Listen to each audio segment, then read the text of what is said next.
Hello class, I am teacher mister Deepak. और आज फिर हम आए हैं एक नई वीडियो के साथ।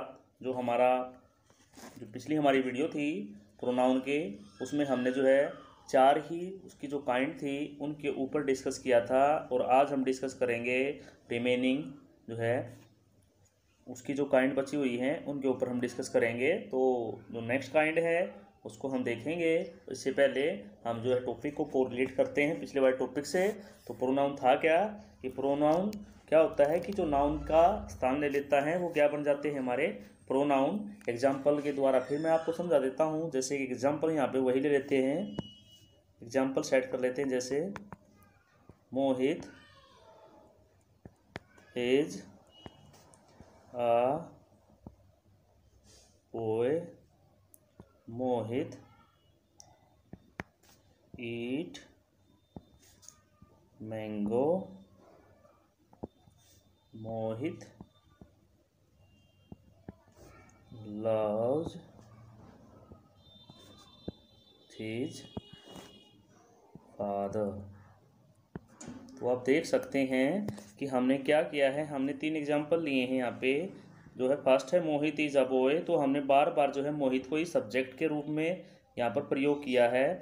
तो हम इससे जो है बचने के लिए यहाँ पर ही ले लेते हैं ही। तो इससे क्या हो गया कि ये पोजीशन चेंज हो जाती है किसकी, कि जो सब्जेक्ट है वो अब क्या बन गया, हमारा ही बन गया।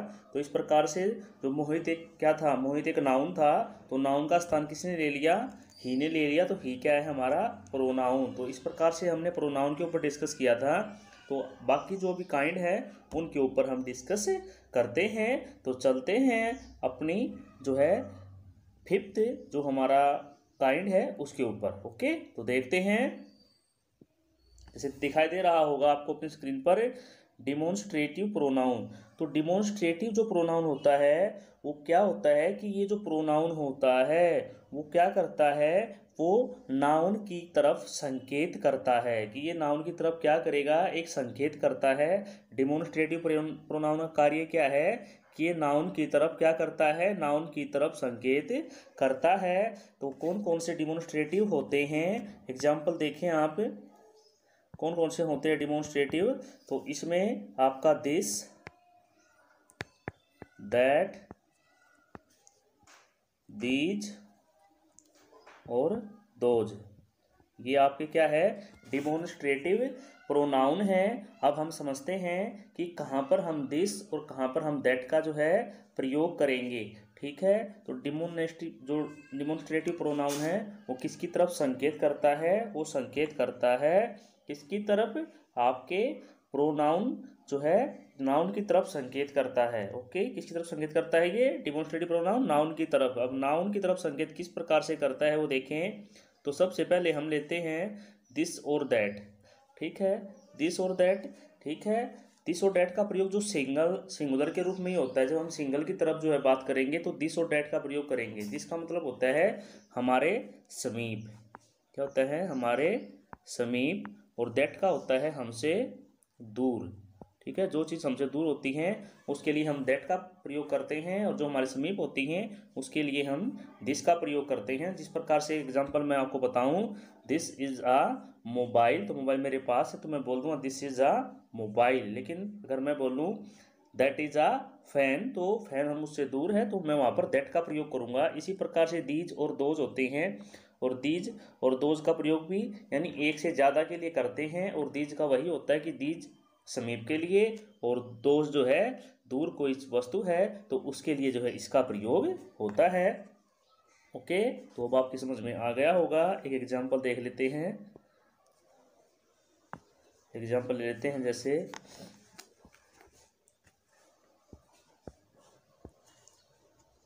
एग्जांपल सेट कर लेते हैं यहाँ पे,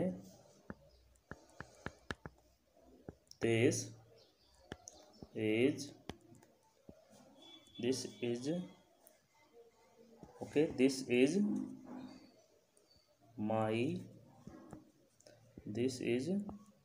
माई हाउस, यह मेरा घर है। उसी प्रकार से these are mangoes, these are mangoes. तो हमने देखो दीज आर मैंगोज, तो यहाँ पर दीज क्या है कि एक से ज़्यादा के लिए प्रयोग होता है, इसलिए हमने किसका यूज़ किया है, यहाँ पे हमने आर का प्रयोग किया है, लेकिन ये सिंगुलर के लिए यूज होता है, इसलिए यहाँ पर हमने इज का प्रयोग जो है किया है। तो इस प्रकार से आपको समझ में आ गया होगा कि जो डिमोन्स्ट्रेटिव प्रोनाउन है वो किसकी तरफ संकेत करता है, आपका नाउन की तरफ। तो आप देख सकते हैं कि दिस ने किसके ऊपर संकेत किया है, हाउस के ऊपर। इसी प्रकार दीज ने किसके ऊपर किया है, मैंगोज के ऊपर। तो ये तो था आपका आज का डिमोन्स्ट्रेटिव प्रोनाउन। आपको अच्छी प्रकार से समझ में आ गया होगा कि डिमोन्स्ट्रेटिव प्रोनाउन क्या होता है, जो संकेत करता है किसके ऊपर, आपके नाउन के ऊपर, वो होते हैं हमारे डिमोन्स्ट्रेटिव प्रोनाउन। ओके, नेक्स्ट के बारे में हम बात करते हैं। नेक्स्ट है हमारा, देख पा रहे होंगे, इनडेफिनिट प्रोनाउन। अब इनडेफिनिट प्रोनाउन के ऊपर बात हम कर लेते हैं कि इनडेफिनिट प्रोनाउन होता क्या है। अब बात करते हैं इनडेफिनिट प्रोनाउन कि ये वो प्रोनाउन होता है जो किसी निश्चित वस्तु का बोध नहीं करता, यानी कि जो हमें किसी निश्चित व्यक्ति या किसी वस्तु का जो है ये बोध नहीं करता, निश्चित व्यक्ति या वस्तु के बारे में हमें नहीं बताता, तो वो होता है हमारा इनडेफिनिट। इनडेफिनिट का मीनिंग जैसे आप समझ पा रहे होंगे कि क्या होता है कि जो निश्चित चीज़ का बोध ना करे, चाहे वो आपकी कोई थिंग्स हैं, चाहे वो कोई पर्सन है। ओके, तो इसमें कौन कौन हो सकता है, तो एग्जाम्पल आप देखें इसमें कौन कौन जो है शामिल हो सकता है इनडेफिनिट प्रोनाउन में। इसमें जो है वन और आपका वन और सम, ओके, मैनी, सम, मैनी, समबड़ी। ओके, ये जो है आपके बहुत सारे इसमें हैं, ठीक है। जैसे वन, समवन और मैनी, समबड़ी, एनीबडी, ये आपके क्या है, ये आपके इनडेफिनिट क्या है, इनडेफिनिट प्रोनाउन है, ठीक है। नोबडी, ये क्या करते हैं, ये हमें इसके बारे में बताते हैं, ठीक है। तो इस प्रकार आप देख सकते हैं कि वन, सम, मैनी, समबड़ी, एनीबडी और नोबडी, तो ये क्या है, ये आपके इनडेफिनिट प्रोनाउन है। और जैसा हमने बताया कि ये किसी निश्चित जो है वस्तु का या किसी निश्चित व्यक्ति का बोध नहीं करते, किसी निश्चित व्यक्ति या वस्तु के बारे में हमें नहीं बताते, इसलिए ये क्या है आपके इनडेफिनिट प्रोनाउन, ठीक है। एक एग्जाम्पल के द्वारा और इनको हम अच्छी प्रकार से समझते हैं। तो एग्जाम्पल देख लेते हैं कि एग्जाम्पल क्या है, तो आप देखें। अब एग्जाम्पल कुछ ऐसा लेंगे हम जो हमारी समझ में आ जाए। अब देखो, कहता है एग्जाम्पल देखो, some sit and some sit and some stand, some sit and some stand। अब क्या कह रहा है कि कुछ खड़े हैं, कुछ बैठे हैं और कुछ खड़े हैं, तो some sit and some stand। Okay, तो इसमें कुछ की बारे में हमें बात कर रहा है, ये हमें एक इन्फॉर्मेशन दे तो रहा है, लेकिन करेक्ट इन्फॉर्मेशन इसमें ये नहीं पता है कि क्या वो कौन बैठा है, कौन खड़ा है, इसलिए इसको नाम दिया गया है इनडेफिनिट प्रोनाउन, कि जिससे हमें किसी निश्चितता का पता ना चले, निश्चित चीज़ की नॉलेज हमें ना प्राप्त हो, तो वो होता है आपका इनडेफिनिट प्रोनाउन। ओके, तो इसमें एक एग्जांपल और देख लेते हैं, इसको हम क्लीन कर लेते हैं यहाँ से, और एक एग्जांपल और देखते हैं। जैसे आपका अब इसमें क्या हो सकता है,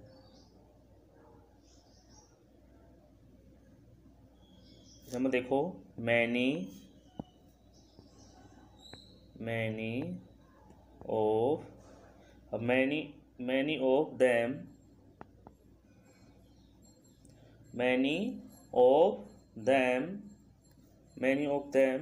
वर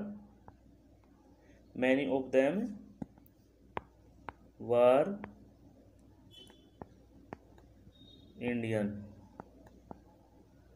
ठीक है, हम में से क्या हैं, बहुत सारे भारतीय हैं। Many of them were Indians. Okay, many of them क्या है, इंडियंस हैं। तो ये आपका क्या था, ये आपका एक एग्जाम्पल और था, many of them were Indians. Okay, तो आपकी समझ में आ गया होगा कि हम जो है किस प्रकार से हम इंडेफिनिट प्रोनाउन को फाइंड कर सकते हैं। तो रिपीट करते हैं, इंडेफिनिट प्रोनाउन क्या है कि इंडेफिनिट प्रोनाउन वो प्रोनाउन होते हैं जो हमें निश्चितता के बारे में कोई जानकारी नहीं देते हैं, वो आपके इनडेफिनिट प्रोनाउन होते हैं।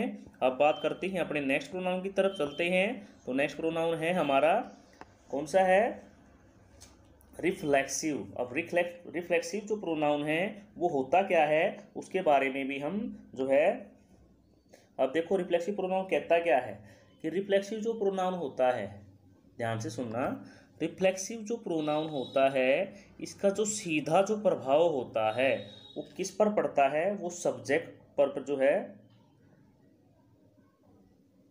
ठीक है, इसका जो सीधा प्रभाव किस पे पड़ता है, सब्जेक्ट पर पड़ता है, अन्य किसी पर इसका प्रभाव नहीं पड़ता है, वो होता है आपका रिफ्लेक्सिव प्रोनाउन। और जब रिफ्लेक्सिव प्रोनाउन है उसको हम किस प्रकार से बनाते हैं, जो आपके फर्स्ट पर्सन सेकंड ये जो होते हैं इनको हम कैसे माई सेल्फ लगाकर बनाते हैं। ओके, दोबारा फिर रिपीट करते हैं, रिफ्लेक्सिव प्रोनाउन वो प्रोनाउन होते हैं जिनका सीधा प्रभाव सब्जेक्ट पर पड़ता है और किसी पर नहीं पड़ता है। और जब हम रिफ्लेक्सिव प्रोनाउन बनाएंगे तो हम जो है सेल्फ का प्रयोग हम करेंगे। जैसे आई का लिखेंगे तो कैसे बन जाएगा, आई का माई सेल्फ। ठीक है, यूअर सेल्फ। तो इस प्रकार से हम जो है रिफ्लेक्सिव प्रोनाउन जो है बनाएंगे। तो अब देखते हैं कि इसका एग्जाम्पल, ताकि समझ में आ जाए। ठीक है, तो रिफ्लेक्सिव प्रोनाउन होता क्या है कि जिसका सीधा प्रभाव किस पे पड़े, सब्जेक्ट पर पड़ता है। ओके, और किसी पर ना पड़े, वो होता है हमारा कौन सा, रिफ्लेक्टिव प्रोनाउन। जैसे एग्जाम्पल देखते हैं, example, Ram hurt, Ram hurt himself. अब राम था, राम ने किसको हर्ट कर लिया, राम ने अपने आप को ही हर्ट कर लिया। यानी जो सब्जेक्ट है, सब्जेक्ट का प्रभाव किसके ऊपर है, स्वयं के ऊपर है, कि उसने अपने आप ही जो है क्या कर लिया, अपने आप को हर्ट कर लिया। तो आपको ध्यान रखना है, रिफ्लेक्सिव जो प्रोनाउन होते हैं उनका जो है प्रयोग बिल्कुल किसमें होता है, रिफ्लेक्सिव प्रोनाउन का जो है सेंटेंस के अंत में जो है इनका प्रयोग हम देख सकते हैं। ठीक है, और इनका जो प्रयोग है वो सब्जेक्ट से काफ़ी दूर होता है। ठीक है, जैसे आप देख सकते हैं यहाँ पर हमारा सब्जेक्ट है और इसका जो प्रयोग है इससे काफ़ी दूर है। इनका प्रयोग जो है सेंटेंस के बीच में भी हो सकता है, लेकिन सब्जेक्ट से दूर होंगे, ये सब्जेक्ट के बिल्कुल भी पास नहीं होंगे। क्योंकि रिफ्लेक्सिव और जो आपका एम्फेथिक है, दोनों में डिफरेंस ही यही है कि जो एम्फेथिक प्रोनाउन है वो सब्जेक्ट के समीप होता है, लेकिन रिफ्लेक्सिव उससे दूर होता है। ठीक है, एक एग्जांपल और देखते हैं हम रिफ्लेक्सिव प्रोनाउन का, रिफ्लेक्सिव प्रोनाउन। ठीक है, तो इसका एक और देखते हैं, एक एग्जांपल क्या हो सकता है इसमें, सोचो। हाँ, हो गया, देखो, आई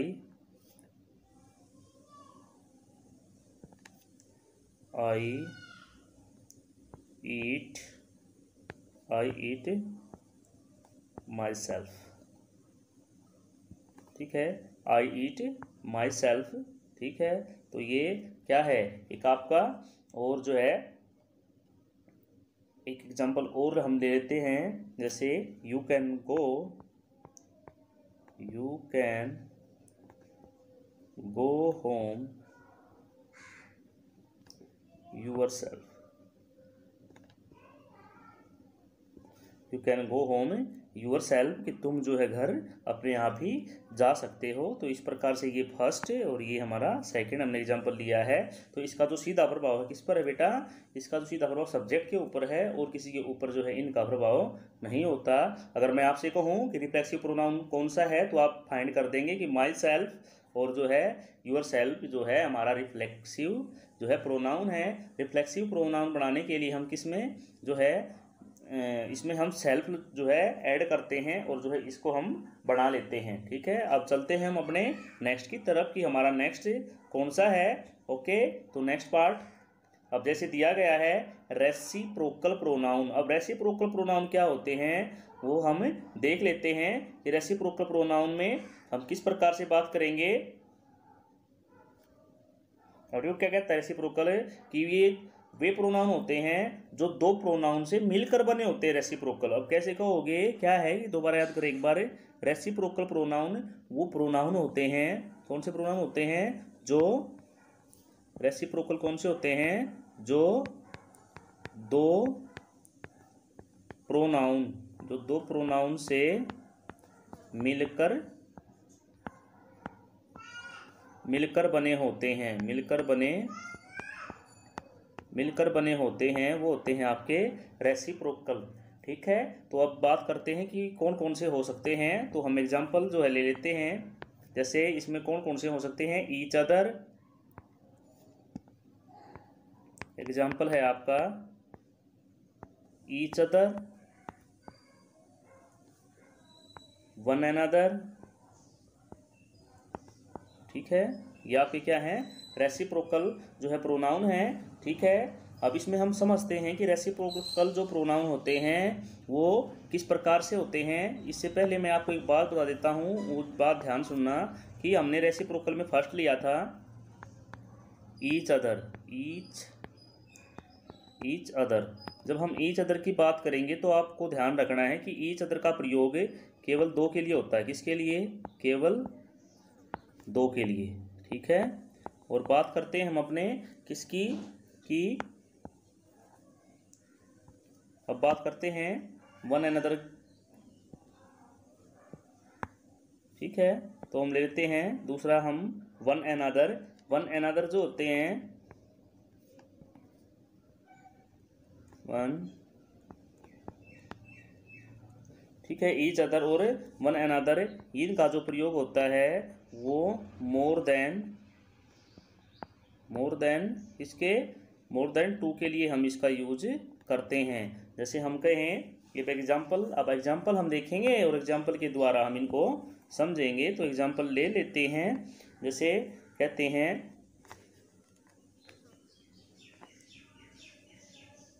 जैसे हम बोलते हैं two boys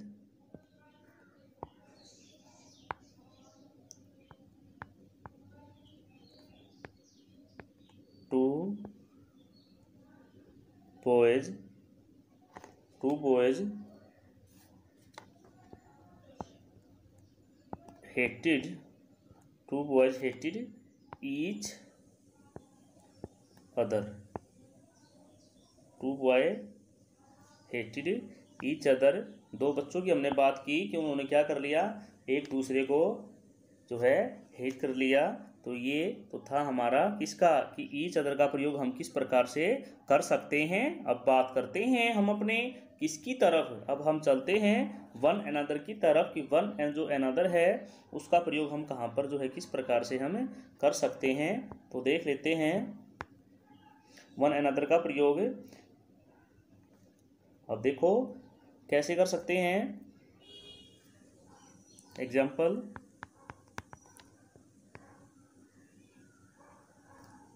The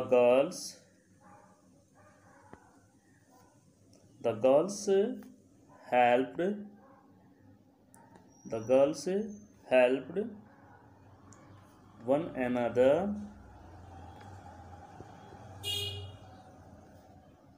in the play। ठीक है, जो लड़कियां थी उन्होंने एक दूसरे की क्या की, वन अनदर एक दूसरे की जो है हेल्प की, किसमें, प्ले में। तो आप देख सकते हैं कि यहाँ पर एक से ज़्यादा लड़कियों की जो है बात हम करते हैं तो ये किसको फॉलो करता है, वन अनदर को।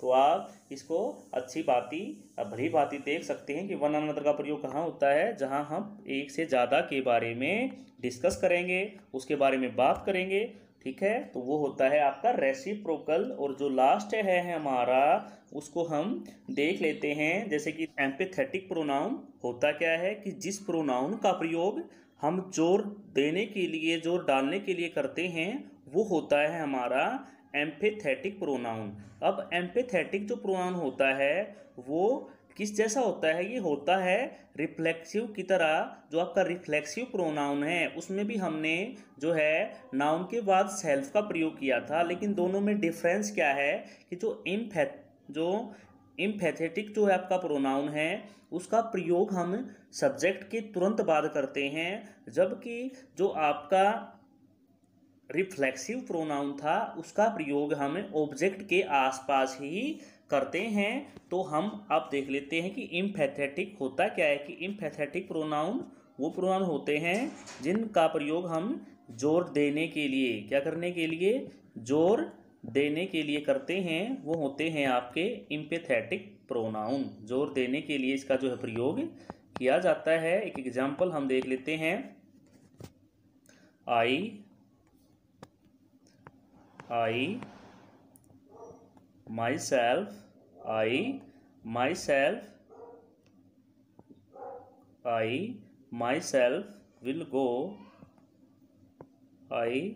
myself will go to Delhi. Okay, तो ये क्या था कि आपका एम्पैथेटिक प्रोनाउन है कि इसमें आप देख सकते हैं कि माई सेल्फ का जो है प्रयोग किसके तुरंत बाद हुआ है, सब्जेक्ट के बाद, ठीक है। इसलिए इसका जो है प्रयोग किस लिए किया जाता है, जोर डालने के लिए हम जो है प्रयोग करते हैं। एक एग्जाम्पल और देखें आप, जैसे एग्जाम्पल है ही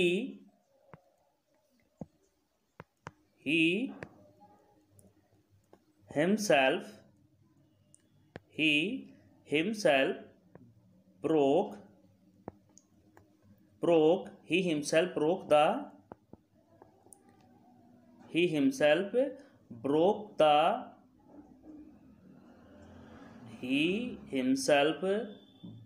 broke the slate। he himself broke the slate। अब आप देखो उसने अपने आप ही क्या कर दी, तोड़ दी भाई। तो यहाँ पर आप देखो सब्जेक्ट के तुरंत बाद हमने किसका प्रयोग किया है, हिमसेल्फ का जो है प्रयोग किया है। इस प्रकार से हम कह सकते हैं कि इम्पैथेटिक जो प्रोनाउन होता है उस प्रोनाउन का प्रयोग, ठीक है, सब्जेक्ट के बिल्कुल बाद यानी प्रोनाउन के बिल्कुल बाद जो है किया जाता है। जो कि आपका रिफ्लेक्सिव प्रोनाउन है उसका प्रयोग हम जो है किसके बाद, बिल्कुल इसका प्रयोग ऑब्जेक्ट के आसपास हम करते हैं, जबकि एम्पैथेटिक का प्रयोग हम सब्जेक्ट के आसपास करते हैं। दोनों में ये जो है दो डिफरेंस है, जिसके अनुसार आप आसानी से इनको पहचान सकते हैं कि एम्पैथेटिक जो है बिल्कुल सब्जेक्ट के तुरंत बाद, और जो है और आपका रिफ्लेक्सिव ऑब्जेक्ट से पहले। ओके, तो ये तो थे आज के आपके प्रोनाउन। ओके, तो प्यारे बच्चों, वीडियो अगर पसंद आए तो लाइक करना और चैनल को सब्सक्राइब जरूर कर लें, ताकि आपको नोटिफिकेशन जो है ज़रूर मिलता रहे, और आप जो सपोर्ट करें, और आपके सपोर्ट से ही चैनल ग्रो करेगा, और हम जो है इसी प्रकार की नई नई वीडियो आपके लिए लेकर आते रहेंगे। ओके, तो keep watching and share. Okay, thank you, bye.